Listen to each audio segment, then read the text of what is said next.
Salut à tous, ici Reg. Avant de commencer cette vidéo avec mon invité, j'ai envie juste de vous dire que c'est la première vidéo que je fais avec ce concept-là sur la chaîne. Normalement, ce genre de vidéo arrivera bien plus régulièrement sur la chaîne avec de nombreux invités à chaque fois. D'autres vidéos ont été tournées, d'ailleurs c'est la troisième vidéo que je tourne. Mais techniquement, la première dans ce décor, vous allez voir les prochaines vidéos, même si ce décor devrait être le décor par défaut. C'est une vidéo de débat, de discussion. Il y a la vidéo de Clapman qui sort donc aussi cette semaine. Je vous incite à aller la voir aussi lorsqu'elle sortira. Ce sera une vidéo complémentaire. Et pour beaucoup de personnes qui suivent la chaîne, ça fera un peu bizarre parce que c'est une vidéo longue en soi, c'est une vidéo à long format que j'ai envie de développer, une discussion vraiment simple. C'est important de préciser aussi que c'est pas des critiques qu'on fait là, c'est un avis global et général, un peu macro. Il y a des critiques de quasiment toutes les œuvres qu'on va citer sur nos chaînes respectives, donc vous énervez pas si on dit qu'un truc est nul sans développer, c'est pas le but. Mais c'est important de rappeler que ce genre de vidéo est uniquement possible grâce au partenaire officiel de la vidéo, CyberGhost VPN, et ses 38 millions d'utilisateurs et presque 5 sur 5 sur Trustpilot. Grâce à eux, je peux tout simplement faire ce genre de vidéo, je peux tout simplement inviter plein de personnes, que ce soit financièrement ou tout simplement en termes de temps. Je peux développer plus ce genre de concept et peut-être même plein d'autres. Donc juste pour ça, j'ai envie de les remercier. Mais encore une fois, c'est un service que j'utilise évidemment. Vous le savez, en France, nous avons l'un des pires catalogues streaming, que ce soit sur Netflix, Disney+.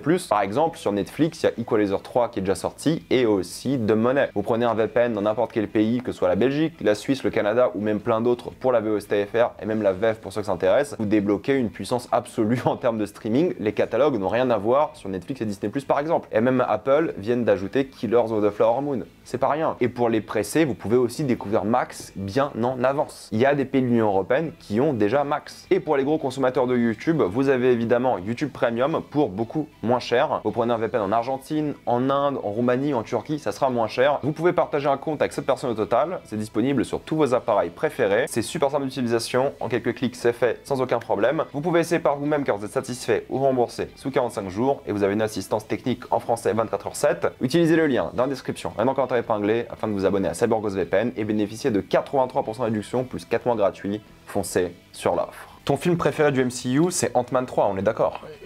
Certainement même. Hein. Certainement, carrément. Salut à tous, ici Reg, je suis accompagné pour la première vidéo avec des invités de Mr. Clapman. Alors Clapman tout court maintenant. On est là pour parler d'un sujet assez intéressant, vous l'avez sûrement vu, c'est la chute du MCU. On va faire un peu un bilan des 3 premières phases rapidement. Ensuite, on va parler des projets de la saga du multivers et parler de la suite et à quel point nous on pense, en tant que grand fan de Marvel évidemment, on pense que le MCU est un peu dans la panade. Il y aura aussi une autre vidéo sur la chaîne de Clapman, je te laisse l'introduire. Du coup, on sortira, donc c'est une double vidéo qu'on vous propose aujourd'hui. Cette fois-ci, on va se concentrer sur le déclin de Marvel et puis on parlera ensuite de la suite des super-héros au cinéma et on reviendra sur le nouvel univers DC Comics de James Gunn qui arrive en 2025, l'année prochaine. Ouais, juillet, je crois, c'est ça. Pour commencer un petit peu, nous, Marvel, on l'a fait sur notre chaîne, on a critiqué pas tous les films des 3 premières phases, enfin depuis qu'on a commencé YouTube en tout cas, c'est le cas. On a bien aimé l'idée de la saga d'Infinité, on a bien aimé, on n'est pas des rageux comme beaucoup disent sur Marvel, on a bien aimé la saga d'Infinité, il y avait des hauts et des bas d'accord, mais l'idée, le concept, je pense qu'on l'a tous les deux bien défendu. On a grandi avec, hein, ouais, c'est un peu notre génération, hein. C'est un peu le Star Wars de notre génération un petit peu quoi, la grande saga dans laquelle on a grandi en tant qu'adolescent ou jeune adulte, et c'est vrai qu'il y a un truc, c'est bien construit, il y avait ce côté série télé qui était bien connecté, que les gens aimaient bien, et il y avait un vrai build-up et une vraie roadmap ou une vraie conclusion, parce que je vois déjà les gens qui vont dire non mais vous aimez pas Marvel depuis le début, on n'a pas aimé tous les films, c'est vrai. Toi, est-ce que tu peux me dire par exemple c'est quoi ton film préféré des 3 premières phases par exemple? De toute façon moi j'ai beaucoup aimé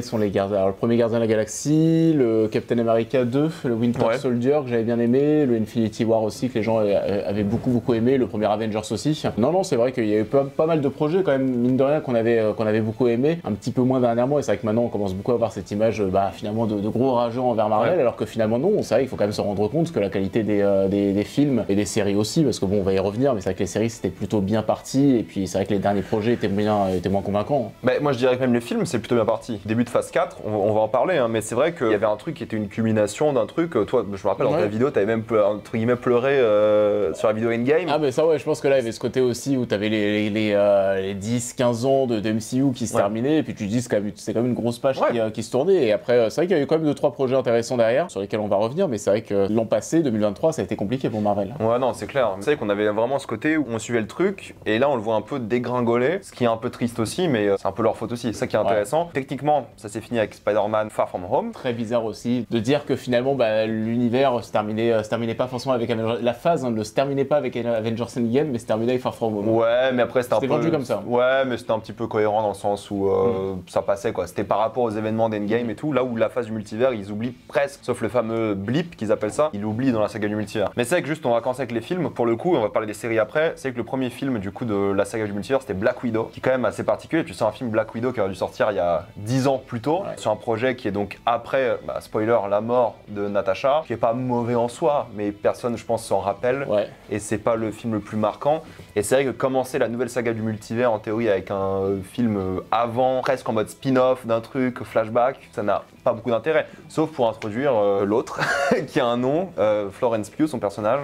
Qu'on va retrouver dans Thunderbolt, je sais plus comment ça s'appelle. La méchante qu'on va retrouver dans Thunderbolt. Non, mais qui était dans Hawkeye aussi, par exemple, le personnage de Florence Pugh, dont j'ai quand même oublié le nom. Du coup, là, on savait, là, c'était une des erreurs de Marvel, finalement. En fait, quand ils se sont rendus compte qu'à côté, chez DC Comics, le Wonder Woman, ça avait bien fonctionné au cinéma, ils se sont dit, nous aussi, on pourrait peut-être sortir notre personnage féminin en solo au cinéma. Et c'est vrai que Scarlett Johansson, elle a eu son film avec beaucoup de retard. Et ouais, c'est vrai que c'est sorti un petit peu dans l'anonymat. En fait, on a presque senti que Marvel devait ce film à Scarlett Johansson, mais c'est sorti beaucoup trop tard. La seule chose qui a à retenir de ce film, c'était le générique. Je sais pas si tu te souviens du générique d'introduction qui était très bien. Ouais, l'intro était cool. Et c'est encore le seul générique, je pense, qui a vraiment de la gueule dans tout l'univers, je pense. Et le problème, tu l'as bien dit, il y a un côté où genre ils se sentent presque obligés de donner des projets à des acteurs qui sont là depuis longtemps. Alors que Scarlett Johansson aurait dû avoir son projet après Iron Man 2, en théorie. Black Widow, ça introduit juste les nouveaux personnages plus qu'autre chose, qui vont quasiment tous revenir, sauf elle, quoi. C'était un peu un début bizarre, surtout qu'on était à ce moment-là où il y avait le Covid, si je dis pas de bêtises. Je regarde l'année 2021, donc il est sorti en même temps sur Disney+, et en même temps au cinéma dans beaucoup de pays. Même que Scarlett Johansson, elle a porté plainte à un moment, enfin bref, c'était vraiment le bordel. Disney, ils désacralisent un peu aussi leurs œuvres, où elles sortent en simultané. Mais ça, ils font la même chose avec Pixar. Mais bon, ça commençait pas très bien, mais c'est vrai que, tu vois, moi, Shang-Chi, je l'ai beaucoup défendu.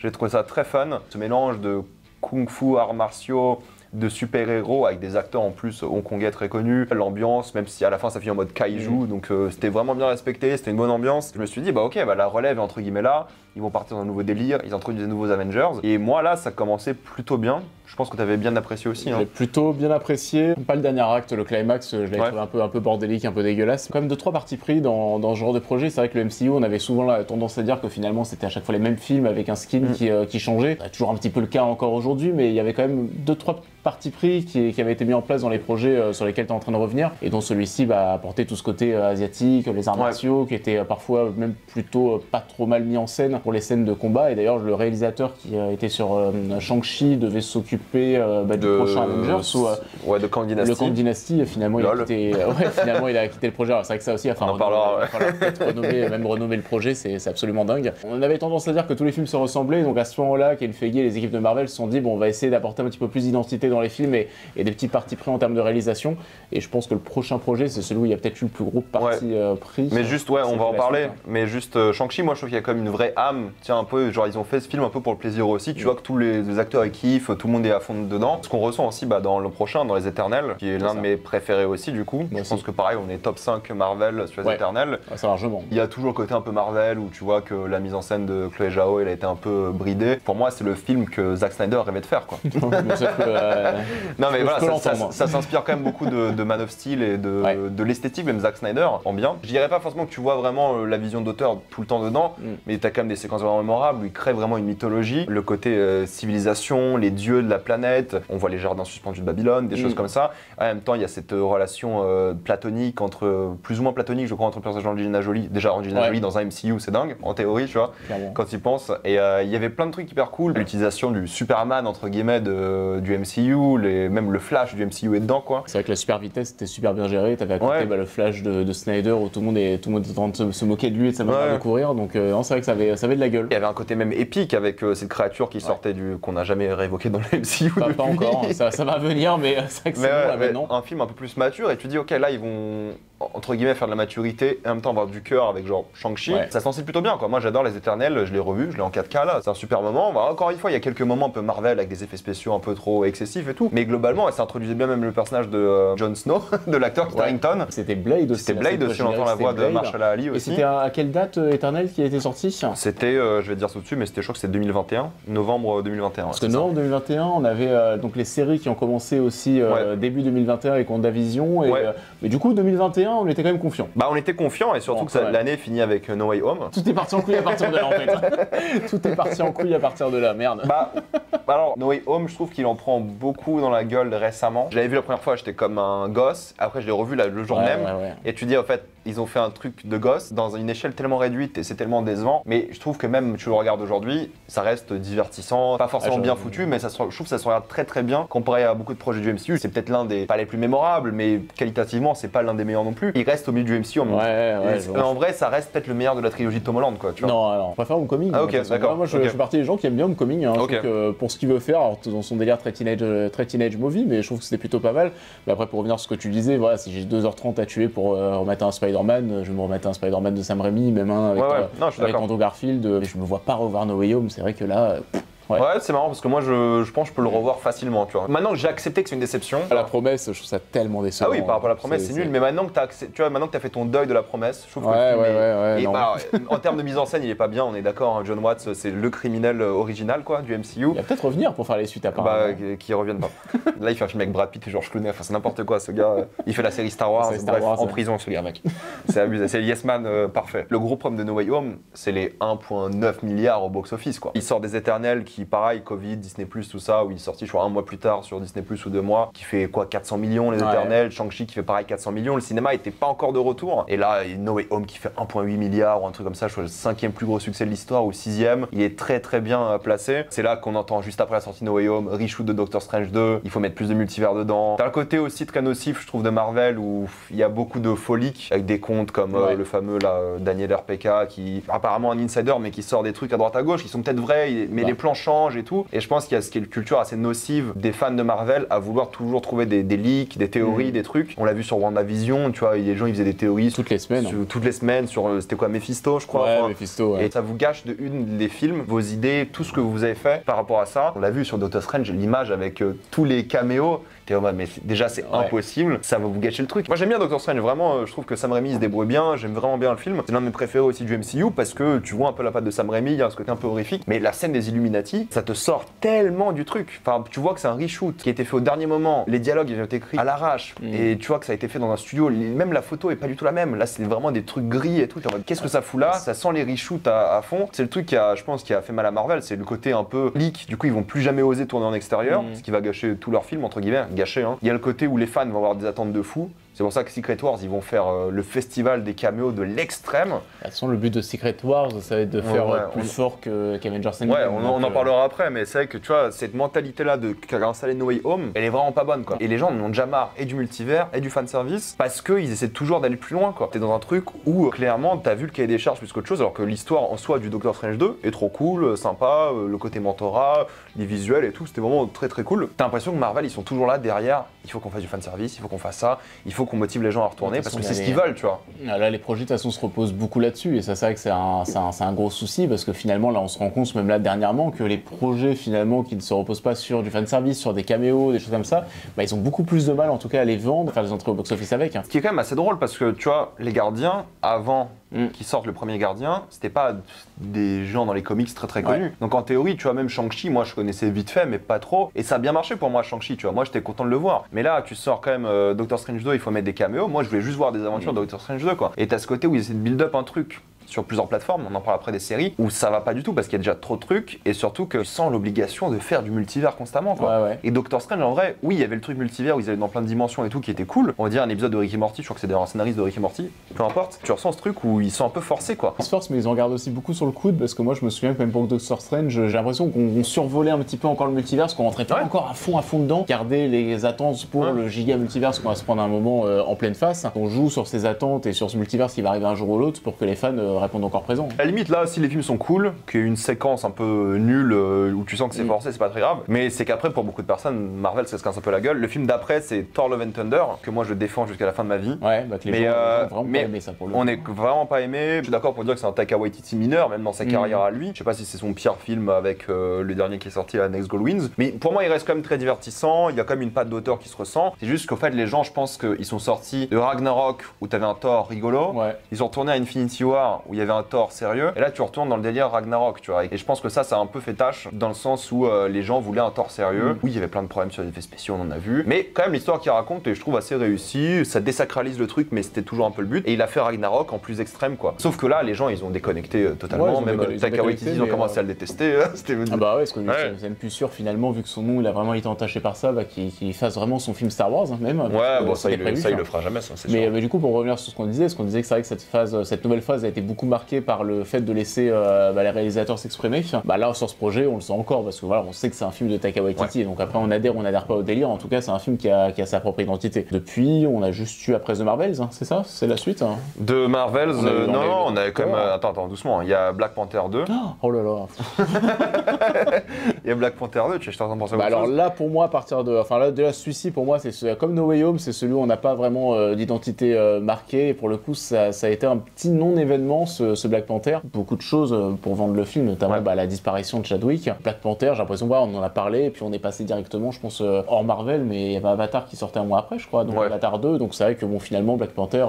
Tu passes de Solo à Solo. Ouais, mais on en a parlé pendant quelques semaines, mais on est très vite passé à Avatar, et c'est pour ça même d'ailleurs que là j'ai oublié que le film était sorti. Hein. Pour moi, c'était l'un des pires du MCU. J'ai pas aimé non plus. J'ai pas les mots, quoi. C'était horrible. C'était vraiment l'un des pires. Et 2h45. Non, c'est beaucoup trop long. C'est beaucoup. Et l'hommage à Chadwick qui est expédié en 10 minutes au début du film, en mode allez, on passe à autre chose. Non, ça a été un non-événement. Pourtant, il a bien marché. Je crois qu'il a fait 800 millions quand même, mine de rien. Mais bon, par rapport au premier qui a fait 1.3, je crois. Le premier, je crois qu'encore aujourd'hui, c'est encore le film solo de super-héros qui a fait le plus de chiffres au box-office. C'était vraiment un événement, par contre. C'était un événement de fou, et c'est quand même dingue de se dire que Black Panther, qui n'avait jamais eu de film. Était nommé à l'Oscar le premier.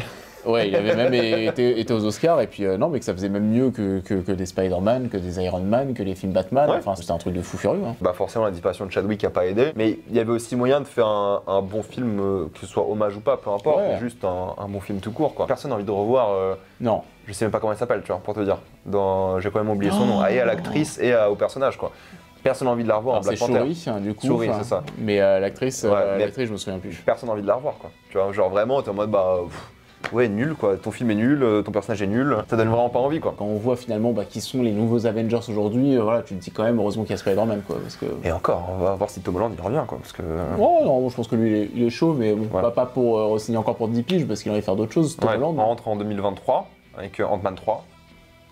Je suis passé à The Marvel directement alors qu'il y a eu plein de trucs entre temps. Ant-Man 3 qui clairement le pire. Pour moi, c'est le pire film du MCU. Il est pire que Thor 2. Hulk à côté, c'est incroyable. C'est pire que Ant-Man 2, parce qu'Ant-Man 2, j'avais trouvé ça aussi. Ah non, c'est vraiment pas bien. Ah, c'est pire. Je trouve que la trilogie Ant-Man, c'est vraiment. Mais ça aussi, ça du coup, pour le coup, ça c'est vraiment très mauvais. Mais les gens, c'est quand même hypé par rapport au fait d'avoir Kang, et Kang qui finalement était naze. Et finalement, quand tu vois ce que va devenir Kang avec Jonathan Majors, ça rend le film encore plus oubliable. Imagine, tu fais un film, je sais que c'est son personnage, avec Kang qui se fait tabasser par Ant-Man. Bon, le film est nul, mais au moins qui tue Ant-Man dans le film, et ça crée vraiment une sorte de hype pour le méchant. Non, mais de ouf. Hein. En fait, non, il se fait buter par Ant-Man, quoi. Par toutes ces petites araignées, bah sûr que Et du coup, tu crées. C'est pas menaçant, en fait. C'est moi ce que je disais dans ma vidéo, c'est que finalement, pour les gens, le grand public qui savait pas que ce Kang était le nouveau Thanos, tu sors de ta salle de cinéma, tu dis que t'as vu un méchant lambda dans le MCU comme tous les autres, et on le reverra plus jamais, mais tu sais pas que c'est le mec qui va être là pendant 5-6 ans. Ça va être lui, le grand méchant des futurs films Avengers. Tu le sens pas du tout pour moi dans Ant-Man 3. Ouais, et puis la scène, je sais même pas si c'est une scène post-générique ou pas, mais la scène où il y a les 1 milliard de Jonathan Majors, c'est pas générique. C'est pas générique. Et je pense qu'il y a un problème fondamental même. On va aller un peu plus loin, mais du multivers en soi, en tant qu'enjeu dramatique, tu vois. Je pense que le grand public, il est pas prêt pour le multivers à aussi grosse dose, tu vois. Le fait que tout le monde peut revenir, les gens sont entre guillemets un peu immortels, parce qu'il y a différents variants et tout. Si l'histoire est pas bonne et bien racontée, ça marche pas, tu vois. Les gens, ils sont pas attachés là. Tu tues Kang dans un film que 400 millions, tu vois, quasiment personne n'a vu, entre guillemets, par rapport au MCU, qui est mauvais. Les gens sont pas hypés de revoir Kang en méchant, même s'il y a 1 milliard de Kang, tu vois. Là, il y avait un Thanos, il y avait un truc, c'était le méchant. Là, on s'adresse à un public plus geek, entre guillemets, mais on s'adresse vraiment à des gens qui sont intéressés par l'univers l'univers Marvel et par la pop culture et qui vont être, voilà, qui vont pouvoir s'extasier sur ce genre d'histoire de multiverse. Mais bon, il y a plein de personnes, et de toute façon, les chiffres, on le voit déjà, il y a beaucoup de personnes qui ont lâché l'affaire. Mais tu vois, ils auraient pu, parce que quand ils font Loki, le multivers, ils le font bien. Tu vois, Loki, c'est un nouveau Loki en théorie, tu vois. Ouais, mais moi, je connais plein de personnes qui n'ont pas ultra kiffé la série parce qu'ils trouvaient ça compliqué à suivre, finalement. Ils trouvaient ça compliqué à suivre, donc c'est pareil, je pense que Loki, c'est quand même assez sérieux dans son délire, et non, ça, pour moi, ça s'adresse quand même à un public. Voilà, saison 2, je comprends. Je pense que juste en tant que outil dramatique, ça marche à petite dose, tu vois. Genre dans Everything Everywhere All at Once, ça marche, c'est 2h20. Ouais. Tu comprends le concept, ça va dans son délire et ça s'arrête là, tu vois. Là, faire plusieurs histoires sur un multivers et surtout le méchant, il n'y a pas d'antagoniste. C'est pour ça qu'ils veulent reprendre peut-être Doctor Doom à la place. Parce qu'au moins, Doctor Doom, c'est un Doctor Doom. Mais maintenant que tu as ouvert la porte du multivers où tu sais qu'il peut avoir 1 milliard de Loki, grand public, ça suit pas quoi. On va en parler après, mais ouais, ça va pas suivre parce qu'il y a trop de trucs. Mais juste pour finir cette année-là, bah non, il y a encore 2 films, mais Gardiens de la Galaxie 3. Parce que ça pour le coup était bien, mais après c'est vrai que les Gardiens de la Galaxie c'est très indépendant finalement par rapport au MCU, parce que finalement aujourd'hui, on le voit très bien, les 3 films, tu peux les mater. Voilà, sans rattacher le tout au Marvel Cinematic Universe, donc ça pour le coup finalement moi je me souviens que j'avais pas mal craché finalement sur le 2, que je trouvais vraiment trop à l'écart par rapport au MCU et que ça faisait pas avancer les choses, parce qu'après j'étais encore dans une logique encore à l'époque où j'aimais bien le fait que chaque film apporte sa petite pierre à l'édifice, c'est les pierres d'infinité, etc. et sentir le truc qui grimpait petit à petit. Finalement c'est bien de voir que les 3 Gardiens de la Galaxie sont vraiment à l'écart du reste, parce que ça fait une trilogie finalement qui tient debout. Et quand tu vois comment est en train de tourner le MCU, bah finalement c'est tout à l'honneur de James Gunn. Hein. Moi j'avais fait une vidéo en disant que c'est un peu le film qui a tué le MCU, parce que là ils sont à un stade où ils ont aucune franchise. Le 3 du coup. Le 3 ouais. Parce que c'est le dernier film d'auteur du MCU où c'est un gars, il a fait tout ce qu'il veut, c'est le premier F-word aussi dans le MCU, il a fait tout ce qu'il voulait, sa trilogie c'est vraiment indépendante, que t'aies pas vu Infinity War ou pas, bon tu comprends pas pourquoi Gamora sait plus qui c'est, mais tu vois à la limite c'est pas très grave, tu vois, ça s'explique plus ou moins bien, ça reste plus ou moins indépendant, et tu vois ça fait une trilogie de science-fiction très sympa, bon, sauf le 2 qu'on aime pas trop quoi, ça fait bloc quoi, et tu vois que le gars s'est fait plaisir, moi j'ai beaucoup aimé le film, très sympa, je pense que je préfère comme le premier, en vrai plus j'y pense c'est le premier que je trouve le plus mémorable, quand tu vois les projets d'après, je dis bah en fait ouais les Gardiens ça va manquer au MCU quoi. Les nouveaux Gardiens du coup qu'on voit aussi dans la scène post-générique par Rocket, mais bon pareil, c'est tout le monde est remplacé par des personnages qui quand même sont moins sexy sur le papier quoi, donc ça fait très remplaçant quoi. Tu vas voir les Avengers remplaçants. En vrai les vrais remplaçants auraient dû être les X-Men, tu vois. C'est ça le truc, parce que surtout ils ont les droits et tout, ils auraient peut-être dû faire une pause et attendre l'arrivée des X-Men, parce que là du coup tu vas taper les gardiens du pauvre entre guillemets, même si je pense que ça peut être bien, si encore une fois si c'est bien écrit, c'est bien fait, il n'y a aucun problème. Si vous voulez faire des séries comme Ironheart, genre Tony Stark bis, ça intéresse personne. Là, on a Black Panther bis, bon, ça c'est un peu différent. Et là, on a les Gardiens bis, ça intéresse mais les Gardiens, je pense que c'est un truc, si ça revient, je sais pas si ça reviendra sous forme de film, mais en tout cas, si c'est les films Gardiens de la Galaxie qui reviennent, ça sera après les X-Men, après les 4 Fantastiques, tout ça. Donc ça sera pas du tout. Pour moi, ça reviendra en mode clin d'œil dans un Avengers et puis basta. Ouais, à la limite, ou alors peut-être qu'il y aura une série, je sais pas. Mais tu vois, le film, vu que c'est indépendant, presque 900 millions, c'est presque celui qui a mieux marché la trilogie, c'est un carton. Le côté de lancer des trucs, les Gardiens bis, c'est un peu compliqué quoi. C'est le problème maintenant que tu arrives avec The Marvels, le dernier qui est sorti en film. Marvels, il y a plusieurs problèmes. C'est une suite de Captain Marvel, mais pas que. C'est peut-être le premier. Bah non, Doctor Strange 2, fallait voir WandaVision aussi. Les gens sont allés le voir quand même parce qu'il y avait la promesse du multivers et tout. De plein de caméos, j'imagine aussi. Mais ouais, là, The Marvel, c'est vraiment le film où tu dois voir WandaVision, Miss Marvel, Secret Invasion, plus ou moins, on va dire, et les films MCU d'avant. Donc c'est pas du tout un film indépendant. Loin de là, il y a ce côté où le film n'intéresse pas du tout. C'est le plus gros flop du coup de l'histoire du MCU quoi. C'est le film qui a le moins bien marché de l'histoire du MCU. C'est compréhensible. Le film était pas horrible. T'es à un point mort de hype où t'as enchaîné 5 projets que les gens aiment pas parce que les gens sont plus intéressés. Et surtout, le fait que tu doives suivre plein de trucs. C'est ça, moi je pense que c'est vraiment ce qui a plombé pour moi, parce que là maintenant on va pouvoir rentrer dans qu'est-ce qui fait que pour nous, l'univers est en train de. On parle des séries avant. En train de se planter. Oui, c'est lié, c'est là où je veux aller. C'est que pour moi, c'est les séries et Disney Plus qui est arrivé et qui a plombé le tout parce que c'est devenu trop compliqué à suivre. Et on s'en rend compte, on en discutait, mais c'est vrai que quand on voit les chiffres des box-office des films de super-héros qu'on a eu l'an passé, et même des blockbusters en général, parce que tout le monde s'est un petit peu planté, on voit que ça tourne beaucoup dans les 200, dans les 300 millions. C'est vraiment des scores qui sont pas dingues. Et on a presque l'impression finalement que les gros fans, les gens qui vont voir tous les projets Marvel DC au cinéma, ça représente 200, 300 millions de recettes au box-office. C'est eux finalement, grand public, qui te permettaient d'atteindre le milliard au box-office. Et moi, clairement, je pense que oui, Marvel, c'est vraiment tirer une balle dans le pied avec les séries. Alors, ils se tirent une balle dans le pied parce que oui, en termes d'image, en termes d'entrée au cinéma, on n'est pas sur des scores qui sont si dingues que ça. Après, peut-être que, moi j'ai pas les chiffres, je travaille pas assez lié chez Disney, mais peut-être que financièrement, au niveau de leur business model, peut-être qu'ils s'en sortent mieux parce que vu le nombre de personnes qui sont abonnées à Disney+, ça génère des revenus quand même mensuels voilà, par utilisateur. Le moment où ça va devenir très compliqué pour eux, c'est lorsque les gens vont commencer à se désabonner finalement même de Disney+, parce qu'ils vont se rendre compte finalement que les séries Marvel ou Star Wars, il n'y a pas grand chose à manger, quoi. Je pense qu'ils veulent quand même rentrer sur le box-office. Ils avaient dit déjà que les séries Disney, Marvel seront indépendantes.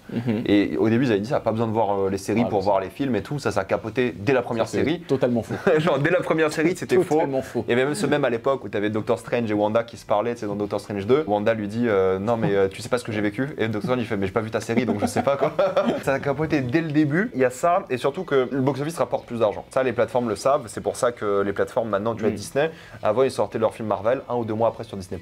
Maintenant, tu vois, de Marvel, ça fait 2 mois et quelques, qui est toujours pas sorti sur Disney+. Je crois qu'il est disponible en VOD dès cette semaine, un truc comme ça, dans tous les pays sauf chez nous. Et je pense qu'il sera en streaming 3-4 mois après la sortie, quoi. Et ça rapporte toujours plus d'argent parce que surtout, quand tu prends le concept, on en parlait tout à l'heure en off, mais si tu prends un abonnement à 15 balles, on va dire, et tu regardes genre 20 séries, c'est beaucoup moins bien que prendre un billet de cinéma, un ticket à 15 balles et voir un film. Donc ils se retrouvent pas et toutes les plateformes de streaming ont compris un peu ce problème-là. Le box-office rapportera toujours plus d'argent. C'est ça le truc. Ils ont fait 200 millions d'abonnés très très vite. Et les séries commençaient bien. Enfin, je pense que l'une des séries préférées de tout le monde, WandaVision, tout le monde a apprécié. C'était bien. C'était bien jusqu'aux 2 derniers épisodes. C'est vrai. Après, c'est devenu Marvel. C'est original, c'est créatif, c'est vrai. Et puis ça finit par Vision qui tape Vision, tu vois. Ce dernier épisode ou ces 2 derniers épisodes, je pense que ça aurait été ma série préférée.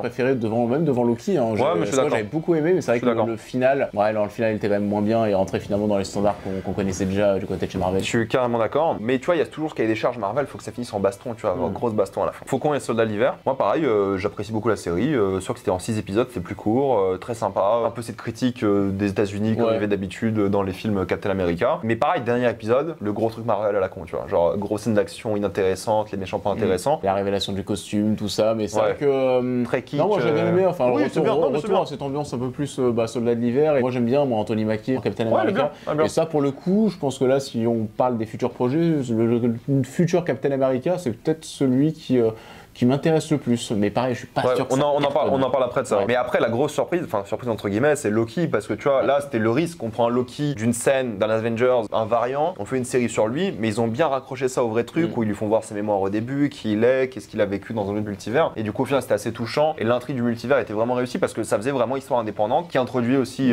tu vois, Kang à la fin, et t'as quand même ce Kang à la fin qui est introduit, dans le MCU, c'est une figure un peu intéressante, parce qu'on dirait que le gars qui domine le multivers, il a un truc un peu mystique par rapport à lui, qui a été gâché dans les films d'après. Présenter pour la première fois ton antagoniste de ta plus grosse franchise de cinéma actuelle dans une série sur Disney+, c'est exactement ce que j'allais dire. C'est ringard. Alors que on se rappelle tous à la fin d'Avengers 1, quand Thanos va prendre son gant, il dit I'll do it myself. Ça c'était à la fin d'Avengers 2, à la fin du 1, on le voit simplement se retourner, on voit son visage. Sur le 2, Et c'est sur le 2, on le voit mettre son gant, il dit je vais m'en occuper moi-même. Mais en effet, ce que j'allais dire aussi, le fait d'introduire finalement ton grand méchant de l'univers dans une série, ça en dit long sur les ambitions de Disney et sur le fait que voilà, il fallait s'abonner et suivre les séries, quoi. C'était le nouvel objectif de Disney, c'était Disney+, c'était plus le cinéma. Ça c'est un vrai problème. Mais après il y avait un truc où tous les gros studios ils ont fait cette erreur dans le sens où c'était le Covid, plus de cinéma, il fallait faire de l'argent. Et du coup forcément pour mettre de l'enjeu derrière tes séries, faut que tu vois ça, il y avait rien à voir quoi au cinéma à ce moment-là. Les années Covid, mis à part quelques exceptions, tous les films bidaient, ça marchait pas. Les plateformes pariaient beaucoup sur ça. Bon, on avait avec la Warner qui sortait tout leur. Tu vois, Dune était sorti à l'époque 3 semaines plus tard sur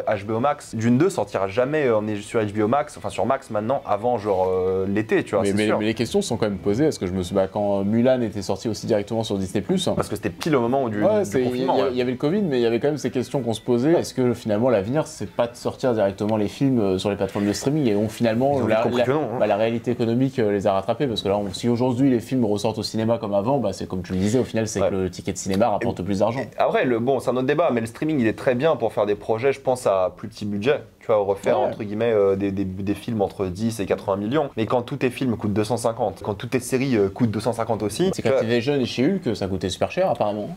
Plus de 220 millions. Alors que c'est de la merde. Oui, c'est pas possible.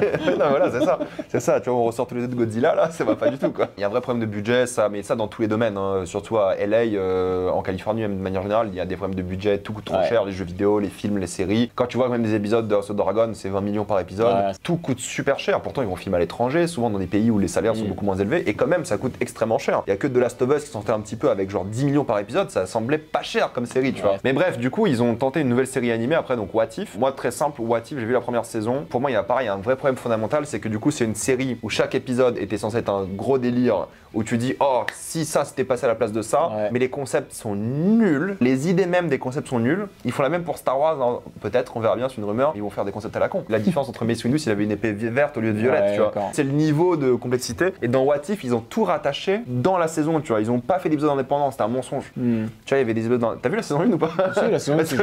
La saison 1, on avait fait la critique, mais c'est vrai que la 2 m'a moins intéressé. J'ai pas vu non plus. Mais je trouvais aussi, en effet, que c'était pas à la hauteur finalement de la promesse et du concept, parce qu'en soi, le concept sur le papier était plutôt cool. Hein. Ils parlent des épisodes qu'ils ont supprimés, genre si Spider-Man était une vraie araignée, c'est marrant. Il y avait des épisodes cool avec Doctor Strange et tout qui revisitaient un peu. Mais le fait qu'ils aient tout rattaché ensuite au multivers, tous les personnages des épisodes indépendants font équipe à la fin, je te dis mais arrêtez avec ça quoi. Tu vois, c'était nickel de s'éclater un peu avec le concept, tu vois Star Wars Vision, ils le font. C'est des épisodes qui durent entre 5 et 20 minutes, c'est comme un peu Love, Death and Robots, mais pour Star Wars, tu vois. Un studio d'animation différent, ils font une histoire qui est pas du tout canon et ils s'éclatent. What If, il fallait que ce soit canon, il fallait que ce soit truc et du coup bah c'est potentiel gâché. Là où Star Wars Vision, je sais pas encore vu la saison 2, mais la saison 1 vraiment, ça se regarde très très bien, des styles complètement différents et c'est un peu ça qu'aurait dû être What If. Déjà What If c'est moche, je trouve, vraiment pas beau en termes d'animation. Techniquement c'est canon à MCU. Si un jour moi je revois Peggy avec bouclier Captain America, bah qu'on a vu dans Doctor Strange d'ailleurs, ça fait péter un câble. Si tu dois regarder une série animée pour comprendre un autre contenu, n'est-ce pas Star Wars, ça va pas du tout. C'est vrai qu'il y avait cette collection, j'avais oublié les... What If oubliable, enfin je pense qu'on est d'accord sur ça. Oubliable, et puis derrière ça avait quasiment enchaîné, il y avait Hawkeye qui était sorti, c'est ça sympathique, tu vois, sympathique, c'était à Noël en plus, Hawkeye, de Noël. Hawkeye, pareil, même délire. C'était pas trop teasé, ils ont pas fait le marketing dessus, et c'est le truc le plus oubliable, mais tu sens l'obligation de Netflix dedans, tu vois. Ils avaient enlevé les séries Marvel de Netflix. Je crois qu'ils avaient peut-être mis sur Disney à ce moment-là, mais c'était pas canon officiel dans le MCU. Et du coup, bah, ils ont rajouté Fisk comme ça. En vrai, c'est logique dans le scénario et tout, mais juste tu sens encore une fois le truc où l'acteur est de retour, vous allez voir. La série a été vendue sur le fait qu'on avait commencé à avoir des liens classés avec Netflix, Daredevil. Mais oui. Quoi. Et au fait, je suis désolé, mais on s'en branle de Fisk. C'est un bon méchant dans le Daredevil et tout. Il est vraiment cool. Moi, ça m'excite pas de voir Fisk à l'écran. C'est pas ce qui me donne envie de voir une série. Pourtant, la relation Hawkeye et tout était sympa avec les personnages. Et pareil, du coup, t'as l'autre de Black Widow qui vient. J'ai oublié son nom encore une fois, Florence Pugh, qui est dans la série aussi. Tu vois, ils arrivent pas à faire un truc. Qui était dedans. Tu vois, pourtant elle est là dans genre 2 épisodes sur 6, tu vois. Tu vois, ils ont du mal à faire des trucs qui se raccrochent pas entre les films et les séries. Et je pense que tu vois, les gens qui ont vu Hawkeye comme ça, bah, ils sont en mode Hawkeye, ouais, sympa, je sais pas qui c'est cette meuf, mais ok. Et ouais, Fisk de Daredevil, ok. Le grand public savait même pas que, tu vois, Fisk était plus dans la MCU, je pense, tu vois. Pour eux, peut-être il y a même pas de différence entre les séries Marvel et les séries Netflix. Fisk, ce qui était décevant ici, c'était que finalement, le personnage était très différent de ce qu'on avait vu du côté de chez Netflix, où il était quand même bien plus violent, bien plus sérieux. Et puis là, voilà, c'était le Fisk, si je me souviens bien, voilà, un peu cœur love, quoi. Ensuite, moi, grosse déception, c'est Moon Knight. Ouais. Il y avait un ou deux épisodes qui étaient quand même au-dessus du lot, mais globalement, c'était quand même très décevant. C'est la première fois, je crois, que je me suis fait la remarque où je me suis dit, c'est vraiment dégueulasse, genre visuellement. Ah, c'était moche. Hein. Les effets spéciaux de Marvel, surtout les 3 premières phases, ça allait, tu vois. Phase 4, qui est des lacunes et tout, mais les séries, elles étaient toujours de qualité cinématographique, tu vois. C'est parce que les films sont pas non plus très poussés. Oui, non, mais c'est vrai, mais là, on a fait un pas encore en arrière. Les effets spéciaux des premiers Marvel, enfin des 3 premières phases, tout le monde disait, bon, en fait, ça fait le taf, c'est bien. Civil War, tout ça. Non, les effets spéciaux étaient. Ouais, les effets spéciaux étaient ok, tu vois. Et là, t'arrives dans Moon Knight, et je rappelle la séquence en voiture. Le camion, c'était vraiment dégueulasse. Le concept génial, le personnage génial, t'as Oscar Isaac, super. Ça finit encore en bataille de kaiju à côté des pyramides. Et Thanos aussi qui est dans la série, tu vois, complètement zappé, qui est Thanos qui est dans le MCU.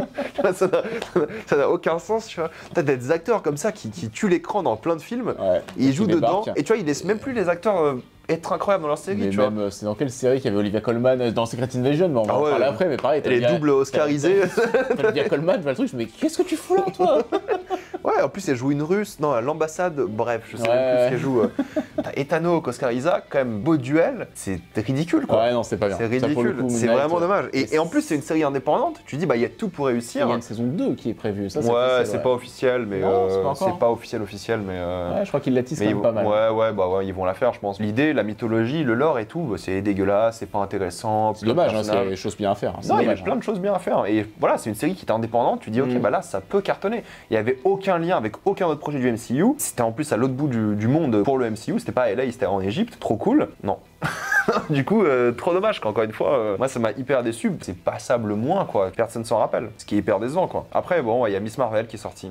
Ça c'était mignon ça. C'était c'est sympa. C'était mignon. Surtout le premier épisode. Le premier épisode était super bien. Ouais. Puis l'actrice est très bien. Elle est cool. Pour le coup, de tous les nouveaux personnages teenagers qu'ils ont rajoutés et beaucoup de petites filles, même j'ai envie de te dire, enfin petites filles de jeunes adolescentes quoi. De jeunes adolescentes. Moi, c'est celle que je trouve la plus agréable à suivre. Hein, pour le coup. Puis elle bouffe de Marvels.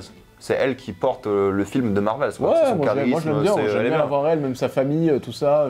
Moi, tout ce qui entoure cette gamine, moi j'aime bien. Ça, pour le coup, c'est un des personnages que j'aime bien retrouver aujourd'hui. Ouais, puis ils ont un truc pareil où ils parlent beaucoup de la colonisation du Pakistan, parce qu'il est pakistanais, je crois. Il y avait un épisode sur ça. Marvel, quand ils essaient des trucs, c'est pas mal du tout quoi. Toi, t'as vu, mais j'ai pas vu, je s'appelle Groot. Ouais, Osef. Ok. C'est les petits épisodes, pour le coup, c'est même pas un truc, t'en parles même pas en fin d'année dans les tops ou des flops séries, quoi. C'est les petits épisodes comme ça, un petit amuse-gueule. Ok. Et là, on rentre dans le triangle des Bermudes des séries Marvel.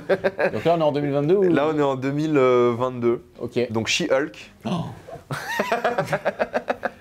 Donc mais là... ça je crois que c'est un truc un peu comme Thor Love and Thunder, même s'il y a quelques défenseurs dont toi, mais c'est quand même quelque chose qui a fait l'unanimité comme quoi c'était pas bien. Quoi. Ça a vraiment pas plu. Ils ont essayé de faire un peu, je sais pas si t'as vu Fleabag en mode MCU, et l'idée est trop cool en soi, sauf qu'ils ont mis tout ce qui fait le MCU quoi. Il y a des épisodes où il y a plein de méchants, il y a une secte à un moment je crois, puis à la fin ça finit en mode GLaDOS avec une IA de Kevin Feige qui... Tu te rappelles de ça? C'est ça, ouais, la fin, le dernier épisode. De toute façon je me souviens de ça, je me souviens d'Hulk et que c'était dégueulasse. Ah ouais, au début ouais. Et même il parle de Captain America qui baise à un moment. Ah je me souviens pas de ça, mais je me souviens et ça, le twerk qui a voulu le fameux parler. twerk avec je sais plus quelle chanteuse, Megan je crois. Ouais, c'est ça. Je sais même plus de quoi parle la série tu vois. Daredevil aussi, il y avait Daredevil aussi, Daredevil en mode ouais c'est vrai.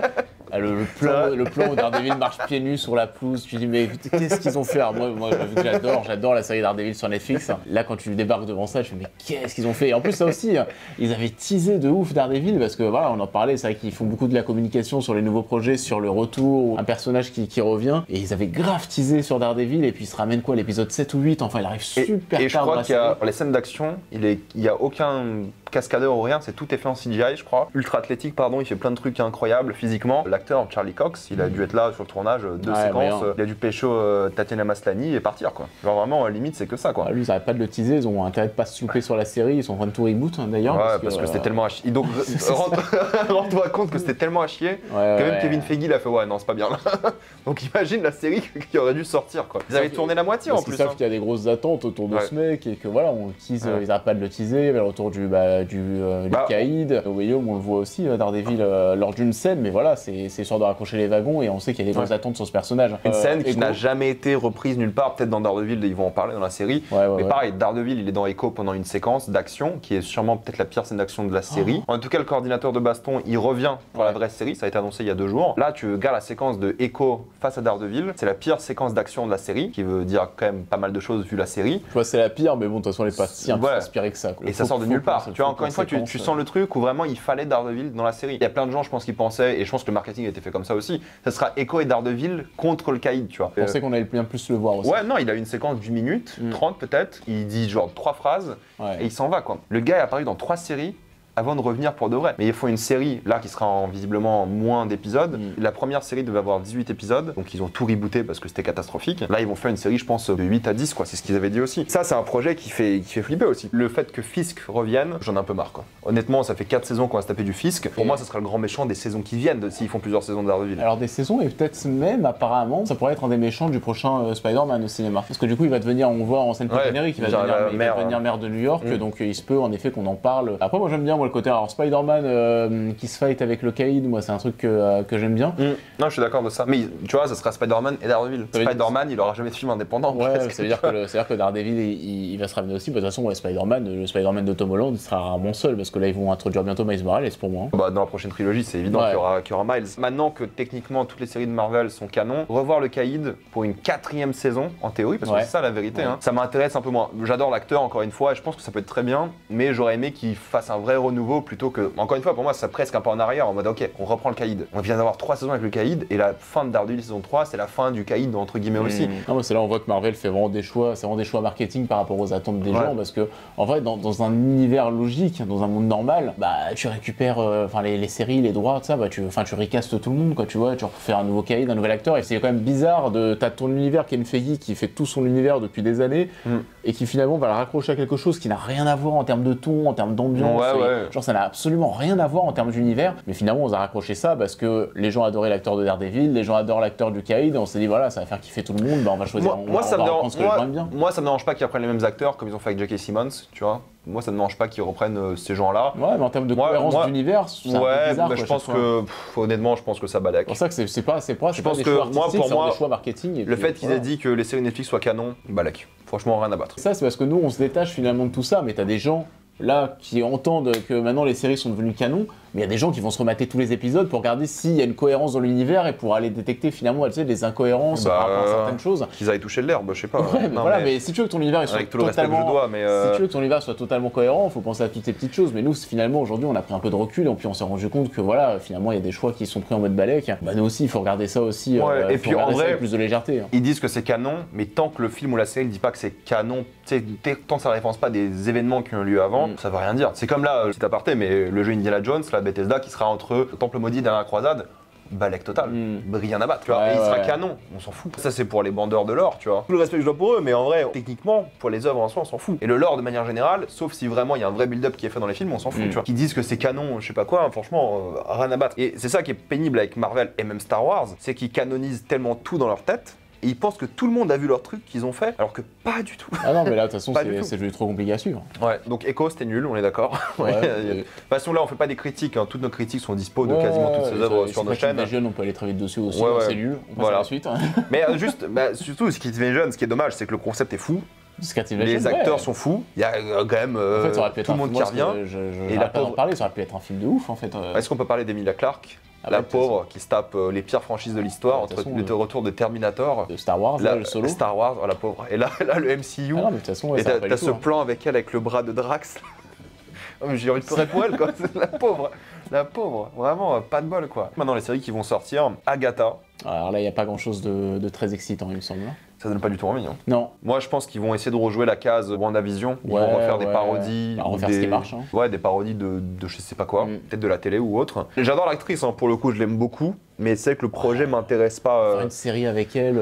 Non, balèque, franchement balèque. C'est forcé. Hein. Mais c'est comme Echo, tu vois, Echo c'est un personnage, on n'aurait jamais pensé voir une série sur Echo. Personnage tertiaire d'une série secondaire sur un personnage secondaire des Avengers. Il y a Eyes of Wakanda, ça c'est une série d'animation, si je dis pas de bêtises, sur le Wakanda. Bon, une série d'animation, je n'en regarderai pas, je pense. Sauf si c'est vraiment bien, j'entends de bons retours. Il y a la série Spider-Man d'animation aussi, voilà, la jeunesse. X-Men aussi. Marvel Zombies aussi. Marvel Zombies, le X-Men 97, hein, je crois. Ouais, X-Men 97, je l'ai pas ici, je crois, sur Wikipédia, mais ouais, X-Men 97. Je sais pas si c'est canon à MCU, ça. Je me souviens pas. X-Men 97, juste par nostalgie, et s'ils mettent le générique, je regarderai. Donc Marvel Zombies aussi, série d'animation. Bon, pareil, moi je suis vraiment en mode balèque de ça, honnêtement. Ça sera une série mature, entre guillemets, mais j'y crois pas du tout. Moi non plus. Je sais même pas si ça va se faire, mais genre Iron Heart. Bah, ce que j'allais dire, Iron Heart, que j'ai en tête, ça aussi balèque. Et après, c'est vrai qu'on a parlé tout à l'heure des Gardiens de la Galaxie, il y a aussi la scène post-générique avec Star-Lord, avec son père, je crois que c'est ça, qui retrouve son père. C'est juste la fin de son histoire. Non, s'il y avait un Star-Lord reviendra, il me semble. Ah oui, le légendaire Star-Lord reviendra. Pour moi, il y aura une série comme ça, mais un peu fun. Un peu dans un téléfilm, un téléfilm. Il y aura un truc drôle comme ça sur la vie terrienne de Star-Lord. Ça c'est drôle parce que du coup t'as le truc où genre The Legendary Star-Lord will return, will come back, un truc comme ça. Et genre si ça finit en téléfilm, balèque. Mais non, mais ça c'est typiquement, on en parlera après des films. Iron Heart, pour moi, déjà le personnage, l'une des pires intrigues du film. Déjà que le film, voilà quoi. T'as pas envie de voir Iron Man du pauvre, encore une fois. C'est ça qui est dommage. En fait, c'est ça, c'est que là, on va avoir que des versions un peu rétrogradées de ce qu'on a connu. Et donc, voilà, finalement, c'est le bel air de Marvel. Il a l'air vraiment derrière nous pour l'instant. Bon, Daredevil, on en a parlé. Et il y a Wonder Man. Quoi? Wonder Man, le showrunner sera le réalisateur de Shang-Chi. D'accord, ouais. Je sais pas si c'est un film ou une série, il y a encore marqué en série, mais je crois qu'ils sont en train d'hésiter encore entre film et série. Film, ça me dit rien d'avoir entendu parler de ça. Ouais, mais peut-être ça sera en série, et je crois que c'est avec je sais pas s'il est encore attaché au projet de Aquaman 2, j'oublie toujours son nom, qui jouait le méchant d'Aquaman 2. Ok. Et du 1 d'ailleurs. Les séries, pour moi, c'est catastrophique. C'est ça que j'anticipe, et j'en parlais tout à l'heure, pour moi, Disney peut commencer à se mordre les doigts si les gens commencent à se désabonner. Moi, je comprends aujourd'hui si les gens se désabonnent, parce que ce soit les séries Star Wars ou les séries Marvel, rien à sauver. Hein. Bah, il y a rien à sauver, et puis c'est pas bien, quoi, tu vois. Même si t'as beau être fan, t'aimes bien suivre la continuité de cet univers, tout ça, mais quand même, on se rend quand même compte que rester abonné toute l'année à Disney Plus pour ça, je pense qu'on a plus à y perdre qu'à y gagner, quoi. Moi, les seules choses intéressantes sur Disney Plus, c'est les séries Hulu et FX. Tu vois, c'est même pas les séries Disney Marvel, ce qui est dommage, quoi. Mais la plupart des gens, je pense que la grande majorité des gens qui sont abonnés à Disney, voilà, c'est quand même les gens fans de Marvel et Star Wars. Pour diverger, je pense qu'il y a aussi le côté très familial avec les enfants qui regardent beaucoup de Pixar Disney. Quoi. Ça oui. Ouais, donc série, moi, il n'y a rien qui me hype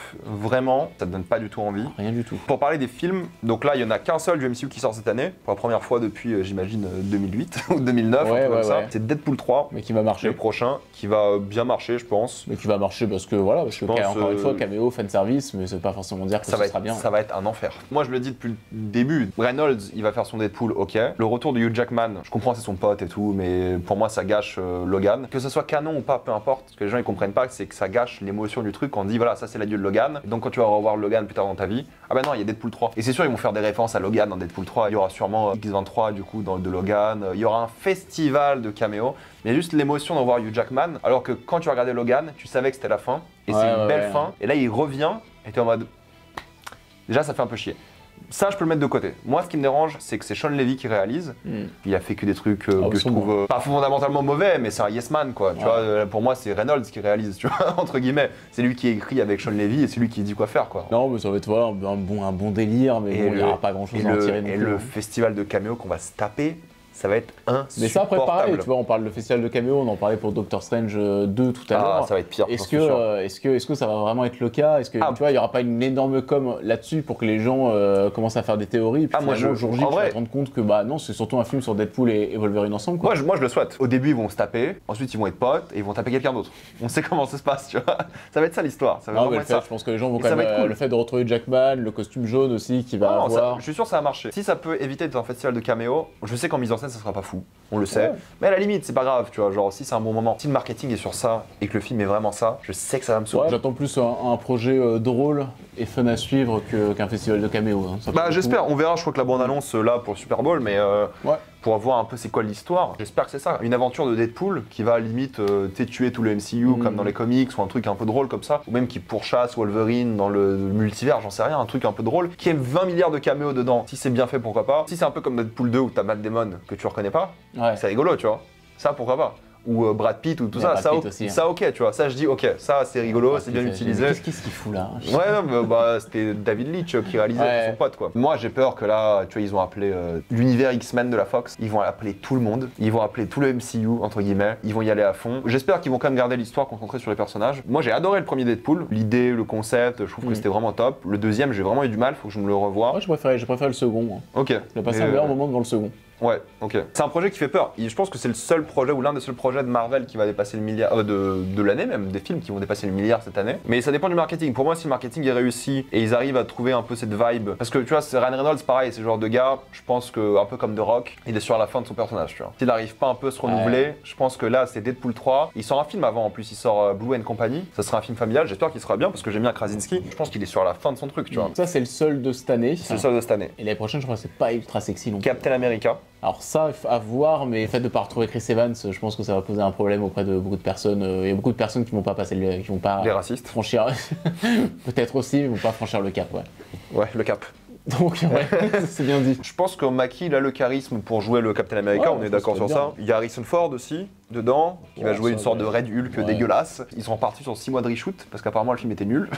C'est ce qui est pas très rassurant. C'est toujours le même genre de truc, oh le film est vraiment nul, ouais on va faire 6 mois de reshoot. En fait on refait le film en fait. Ouais c'est ça, c'est ça. Ils retournent, je crois, ils ont dit les 3 grosses séquences d'action du film, donc les seules séquences d'action en gros du film. C'est dingue. Ils retournent tout, donc ça fait toujours un petit peu flipper. Bon, il y a des contre-exemples où les films sont très bien après des reshoots, J'ai envie d'y croire parce que je pense que l'aspect plus politique sera dedans, qu'il y aura un truc vraiment critique des États-Unis, et je pense que ça ils l'ont bien compris avec la série et du coup le personnage qui va arriver là. J'ai envie d'y croire, mais pour moi ça sera une bouillie Marvel, d'effets spéciaux dégueulasses. Quand tu vois Soldat d'hiver, presque entre guillemets un film d'action genre Hit, tu vois, mais au mode Marvel, moi, c'est ce que très arts martiaux. Moi je pense que ça sera pas du tout ça, tu vois. Moi je le vois vraiment retrouver ça. Moi. Parmi les scènes les plus mémorables, c'est Captain America qui s'abasse avec 7 gars dans un ascenseur, tu vois. Là je pense que tu vois, s'ils teasent déjà Red Hulk et tout, Soldat d'hiver qu'on aime ou pas à la fin, au moins c'est des terroristes, tu vois. Bon, les rebelles ou je sais pas quoi, c'est du point de vue. C'était ancré dans un truc où ça se tabassait avec des guns et tout. Non, c'était bien. Si ça part dans tous les sens, ça sort en février normalement. Je suis pas très confiant. Normalement. Ça dépendra des bandes annonces encore une fois. Pareil pour Deadpool 3, tu vois, si le teaser là sort pour le Super Bowl et c'est nul à chier,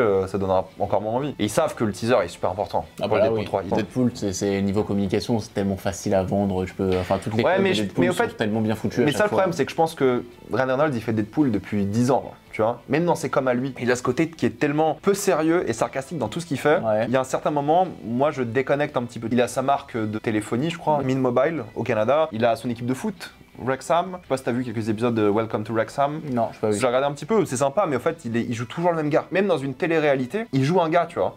Et t'as l'impression que c'est pas du tout honnête, ça me fait un peu déconnecter. Et vu qu'il joue Deadpool depuis 10 ans dans tous ses projets, dans Six Underground, il joue Deadpool. Non mais c'est vrai, tu vois. Dans Free Guy, il joue une sorte de... Parce qu'il est encore plus déconnecté là du monde, tu vois. Red Notice, il joue le même personnage. Et je dirais pas qu'il joue Deadpool parce qu'il a joué ce personnage avant Deadpool un peu, mais c'est juste que les gens le connaissent comme ça. Il a ses faits sarcastiques, beau gosse, charismatiques, qui s'en fout de tout. Moi, me fait déconnecter. Et la promo, pour moi, revoir Deadpool 3 aujourd'hui, ça me choque pas. Alors que Deadpool, on l'a pas vu depuis 6 ans. Ça fait longtemps. Ouais, donc tu vois, moi, ça me choquerait pas. Je fais, oh bah c'est bon, il est de retour, mais j'ai l'impression de l'avoir vu toute la semaine, quoi, sur Instagram et tout, quoi. Ouais, je vois ce que tu veux dire. Je sais pas s'il y a beaucoup de personnes qui pensent ça du tout dans les commentaires, mais moi, ça me fait un peu moins rêver, quoi. On verra bien, quoi. 4 Fantastiques, c'est le prochain. Ça, c'est en mai. Des gros enjeux autour des 4 Fantastiques, mais c'est vrai que pour l'instant, on sait pas qui va réaliser, on sait pas ce sera quels acteurs. On sait qui réalise. Pedro Pascal. On sait qui réalise. C'est Matt Shakman. À un moment, il était question que ce soit John Watts et finalement, ça s'est pas fait. Mais il a été question au tout départ que ce soit John Watts. Hein. Il a fait surtout de la télé, ce gars-là. Le casting finalement qui sera bientôt annoncé normalement et peut-être Pedro Pascal, visiblement. Bah, j'espère que non. Moi aussi, c'est vrai que j'ai du mal à le voir dans le rôle. Pas du tout. Je ne vois pas du tout dans le ça rôle. sera sûrement lui, vu les tournages qu'il a arrêtés pour faire le rôle. Ouais. Mais pareil, film sort en mai, tournage n'a pas commencé. Le tournage va peut-être commencer en fin d'année, ils ont dit. Ça sortira jamais en mai, quoi. C'est quasiment impossible. Ça parle de Pedro Pascal, de Vanessa Kirby. Ouais. Alors, sur le papier, s'il y a Pedro Pascal et Vanessa Kirby, ça a de la gueule. Mais Pedro Pascal, j'ai vraiment beaucoup de mal à le voir dans ce rôle. Hein. Je le vois dans plein de rôles, mais celui-ci, vraiment, pour le coup, pas du tout, quoi. J'arrive pas à l'imaginer. À voir, mais ça pour le coup, voilà, projet qui va faire du bruit, c'est comme le retour des 4 Fantastiques. Parce que s'il y a Pedro Pascal, franchement, je pense que ça peut intéresser. S'il y a Pedro Pascal, ça pourrait intéresser. Ça sera vraiment le film pour savoir s'ils partent sur Kang ou pas, tu vois. S'il y a Doctor Doom dans 4 Fantastiques, il n'y aura pas Kang. Pour moi, ils vont aller jusqu'au bout avec Kang quand même. Ah ouais. Si c'est pas Pedro Pascal, ça me va. Ouais. Et j'ai pas envie de le voir peut-être coincé dans un rôle comme ça. C'est un bon acteur de télé, il s'est pas prouvé beaucoup au cinéma, c'est vrai. Mais justement, c'est peut-être l'occasion d'aller chercher des films où tu peux te prouver. Il y a plein de gens qui disent, oh, c'est le grand retour et tout. Moi, je vois pas du tout la hype. Pourtant, c'est censé être les prochains Avengers en théorie. Ouais, mais c'est vrai que nous, après, nous, on passe nos journées sur Twitter et donc on voit en effet plein de gens qui se hype. Mais voilà, c'est quand même une grosse communauté de fans. On est vraiment au cœur de cette communauté de fans qui parlent beaucoup sur les réseaux sociaux. Mais bon, le grand public, après, c'est là où je peux te rejoindre. C'est vrai que je pense pas que le grand public attend à fond le retour des 4 Fantastiques non plus, quoi. Ouais, à la limite, les X-Men. Ouais, les 4 Fantastiques, je sais pas. Il n'y a pas d'annonce encore officielle pour un film X-Men, mais les X-Men, ça sera encore, tu vois, les X-Men un peu du bis, tu vois. Ils vont recaster Wolverine. Ah bah là, ils vont tout recaster. Recaster, ce qui est logique. Là, bon courage pour celui qui va remplacer Hugh Jackman. Parce que Jackman, mine de rien, c'est quoi? C'est de 2000 jusqu'à 2024. Bah, je crois que c'est l'acteur. C'est 24 ans Wolverine. Ouais, bah, c'est l'acteur qui a le plus tenu un rôle de super-héros. Ouais. Donc, tu vois, typiquement, et les 4 Fantastiques, il y a moins cet aspect-là parce que les films, globalement, sont pas terribles, les premiers, quoi. S'ils font un film X-Men, pourtant, l'acteur des X-Men, là, la bête qu'on a vu, je crois que c'est le même acteur. Mais bon, il est tellement sous du CGI qu'au final, ou un costume peut-être. Oh, je crois pas que c'est un autre acteur. Je pense. Non, après, oui, après, c'est. Mais de toute façon, Balek, parce qu'il est tellement. Mais tu vois, les X-Men qui vont revenir, bah surtout que les X-Men, il y a eu 2 générations d'X-Men en plus. Donc là, ils vont aussi une 3e génération qui n'a rien à voir avec les 2 générations d'avant. Ah ouais, c'est on repart à zéro là. Ça va être trop bizarre. Les 4 Fantastiques, ça va parce que les films, c'est pas ce qui a le plus marqué. Mais les X-Men, c'est quand même 9 films, 10 films, avec 2 générations d'acteurs qui s'entremêlent en plus. Là, ça va être dur. Bah là, il faut tout oublier. Thunderbolts. Ouais, Balek total, quoi. Balek total. Après, non, il y a Blade, donc ça c'est annoncé. Donc c'est censé sortir novembre 25. C'est en train de bien piétiner, hein, ça pour le coup. Moi, c'est vraiment la guerre entre Blade et les 4 Fantastiques. Quel film sortira en premier? Parce que Blade, Marshall Ali voulait se barrer. Ouais.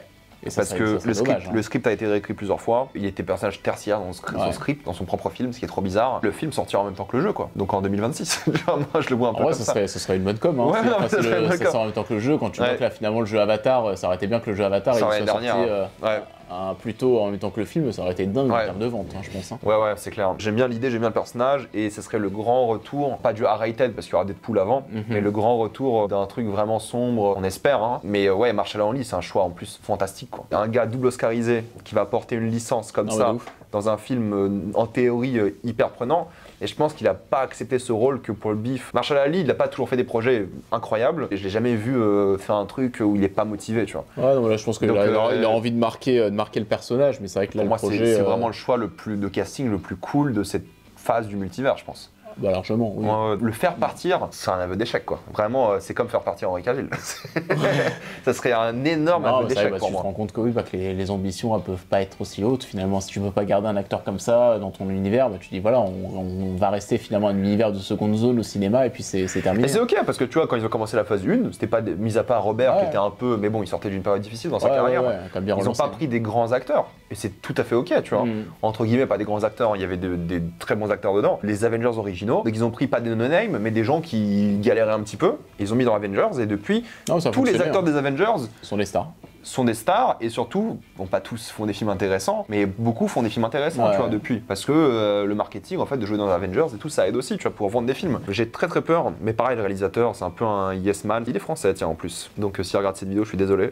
Il a pas fait grand chose, il a pas une grande carrière et c'est ok, tu vois, on a toujours des surprises. Du coup, derrière Blade, pour moi, après, on peut les deux Avengers. Des deux films Avengers. C'est les seuls officiels pour l'instant.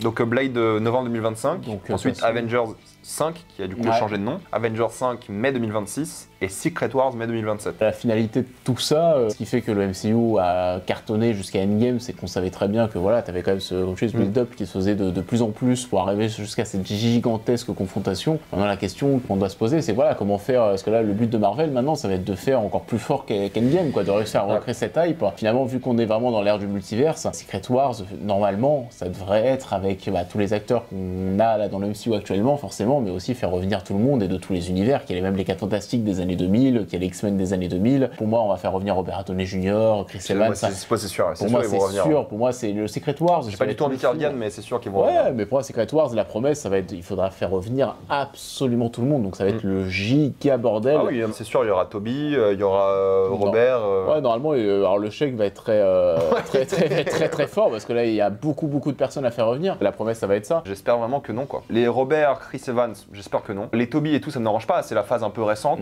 pourquoi pas. Hugh Jackman, c'est sûr, il va revenir. Il y aura Deadpool, il y aura tous les gros noms, c'est sûr. Un doute un tout petit peu sur les noms qui sont morts en théorie, genre les Avengers originaux, ceux qui sont décédés dans l'histoire, ceux qui sont encore là, je pense qu'ils vont revenir sans aucun doute, genre Hulk, tout ça, c'est sûr, il reviendra. Mais tu vois, on parle même pas de l'histoire.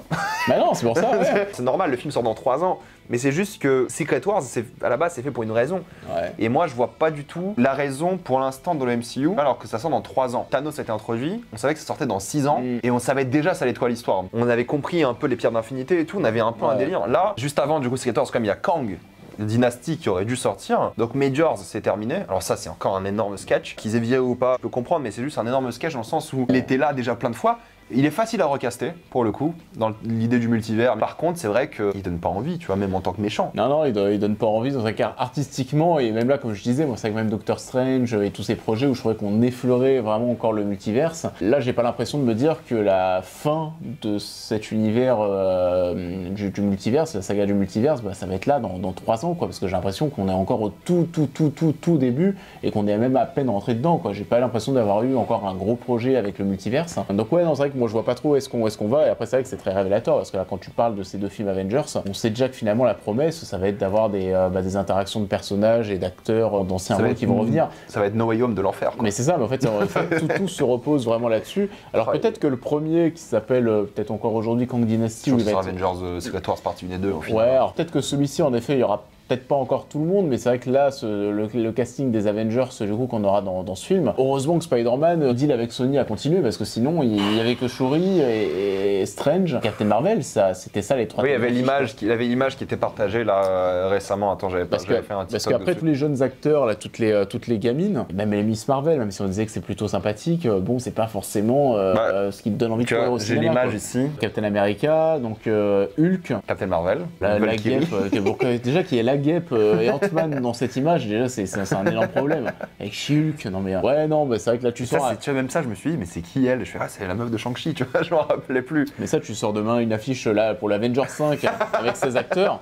Mais je pense que les gens ils rigolent, ils disent non mais le downfall de dingue. Et donc c'est pour ça que de toute façon pour moi Marvel, quand on voit les chiffres que font les films au box-office aujourd'hui, pour moi ils ont déjà tiré la sonnette d'alarme, ils sont déjà en train de penser à comment est-ce qu'on peut faire revenir Robert Downey Jr., Chris Evans, même si c'est pour des petits rôles ou des caméos, mais rien que ça moi ça ramènera des gens au cinéma, parce que les gens iront au cinéma pour les retrouver. Moi je pense qu'il y a une manière moins chère de faire ça, de faire revenir Robert et tout, c'est reprendre les stars de ce multivers là, de les avoir en leader, d'avoir Deadpool en leader, Jackman de retour, les 3 Spider-Man en leader aussi, tu vois par exemple, 4 Fantastiques, refaire revenir les X-Men à la limite. Pour moi, il n'y a pas besoin d'aller chercher les Avengers de l'époque. Il y a encore des personnages qu'ils ont fait revenir, qui ont à donf de nostalgie et tout, et ils peuvent refaire les choses bien, tu vois. Pour moi, il n'y a pas ce besoin. Pour moi, déjà, rien que de parler de ça, pour moi, c'est un énorme aveu d'échec parce qu'on n'a pas réussi finalement à relancer derrière des personnages et un univers qui soit aussi excitant et aussi stimulant que ce qu'on a eu pendant plus d'une décennie. Là, on va voir finalement si Marvel va continuer d'aller dans sa direction et s'ils arrivent à rendre les projets et les personnages intéressants ou si on va devoir aller repêcher certaines personnes dans le passé. Et là, en effet, on est sur un énorme aveu d'échec. Quand on y pense, tu vois, on parle de multivers beaucoup, mais c'est vrai qu'ils n'ont pas utilisé le fait qu'il y a un multivers pour remplacer déjà les acteurs principaux, tu vois. Dans Doctor Strange 2, introduire un autre Doctor Strange. Ils l'ont fait un peu, mais c'est Benedict Cumberbatch aussi, tu vois. Ce qui est rigolo aussi, parce que dans Spider-Man, c'est d'autres acteurs. Ils en ont même pas profité pour commencer à installer des remplaçants qui auraient pu être un peu légitimes, tu vois. Doctor Strange, il y en aura un troisième. Enfin, le 2 finit sur un énorme cliffhanger en théorie. Ouais. On va peut-être parler des films du coup qui sont plus ou moins annoncés. Donc Armor Wars. C'était un film, je crois que c'était une série. Ils l'ont changé en film. Oh, quelle horreur. Voilà.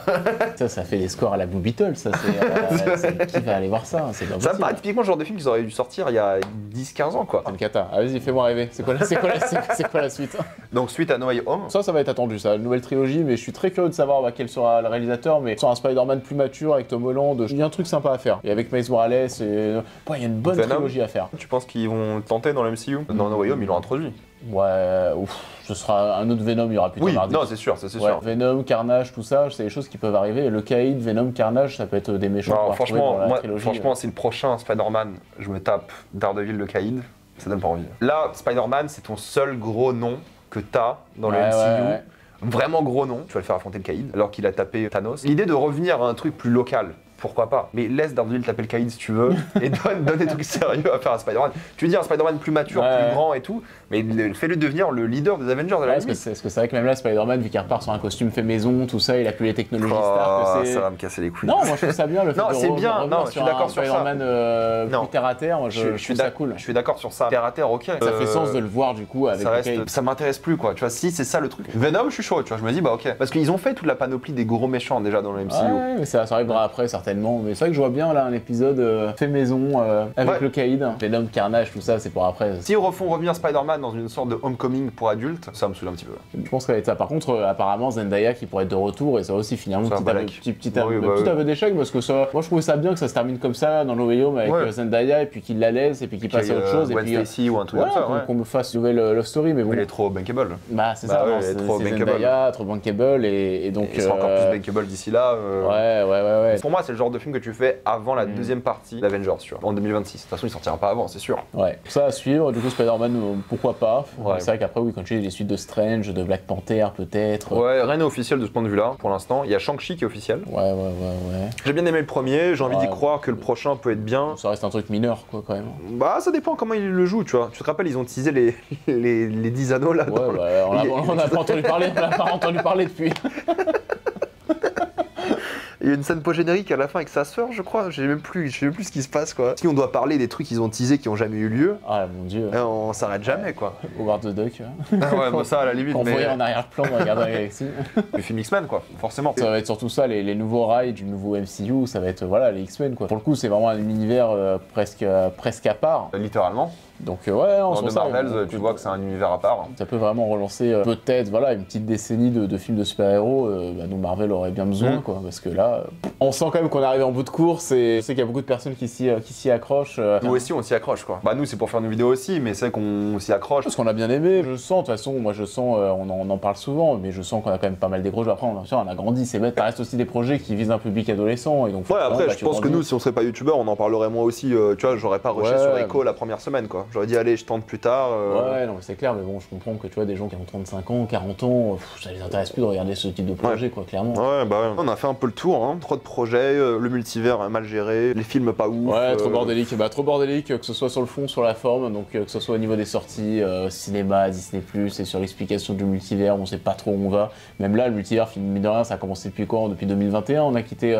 même avant, Endgame, c'était quand? C'était 2019, donc depuis cette période, et puis finalement là, on débute 2024, on sait toujours pas où est-ce qu'on va. Bah, surtout que ça finit en. Du coup, la série multivers finit en 27, alors que ça a commencé en 2020, 2021. Ouais, c'est plus rapide. C'est 6 ans. Si tu prends en termes horaires, t'as genre, je pense, 10 fois plus de contenu horaire à cause des séries. Je crois qu'avec la phase 4, déjà, il y avait beaucoup plus d'heures de contenu que les 3 phases d'avant réunies, quoi. Les séries, ça bouffe tout et les gens les regardent pas, quoi. On en parlait de ça aussi, mais cette année, on va se taper un MCU, mais sinon, on va se taper 3 films Sony en termes de super-héros. Waouh. Après, il faut relancer la machine super-héroïque derrière. On en parlera dans ta vidéo. Et Ça. on va en parler parce que mais la transition, oui, la transition est toute faite parce que Voilà. c'est vrai que là, on a beaucoup parlé de ce désintérêt finalement pour Marvel aujourd'hui. Mais est-ce que le désintérêt, il est pas, c'est la transition du coup, est-ce qu'il n'est pas encore plus profond? Est-ce que ça concerne pas finalement tous les films de super-héros et peut-être même encore plus large les blockbusters finalement? Ouais. Carrément. Ok, bah mettez-moi dans les commentaires votre avis sur la question. C'est une longue vidéo, mais c'est un peu le but de ce genre de concept. Allez voir la vidéo de Clapman qui sortira, j'imagine, cette semaine. On va parler du coup du DC Universe que va lancer James Gunn. Abonnez-vous à nos deux chaînes. Merci à Clapman d'être venu pour faire cette vidéo. Et on se tient au courant. Allez, à plus. À bientôt. Un grand merci encore une fois à Clapman d'avoir participé. Il y aura plus de vidéos avec plus d'invités. Et Clapman reviendra dans une prochaine vidéo sur ma chaîne bientôt. On a eu un peu plus de temps, donc on en a profité pour filmer une vidéo bonus. Encore une fois, allez voir la vidéo que j'ai fait avec lui qui va sortir sur sa chaîne cette semaine. Suivez-le évidemment sur tous ses réseaux aussi et je ferai évidemment plus de vidéos avec des invités, d'autres sont déjà tournés. Abonnez-vous à la chaîne pour plus de vidéos, mettez un j'aime, ça aide beaucoup la chaîne et ça montre que vous aimez ce concept. Suivez-moi sur tous mes réseaux pour plus de débats, critiques, actualités et concours. Et avant de quitter cette vidéo, pensez à utiliser le lien dans la description d'un commentaire épinglé afin de vous abonner à toutes les plateformes de streaming en toute accessibilité et sécurité grâce à CyberGhost VPN. Tout ça pour 2,30 € par mois plus 4 mois gratuits. Foncez sur l'offre et moi je vous dis à la prochaine fois. Salut à tous.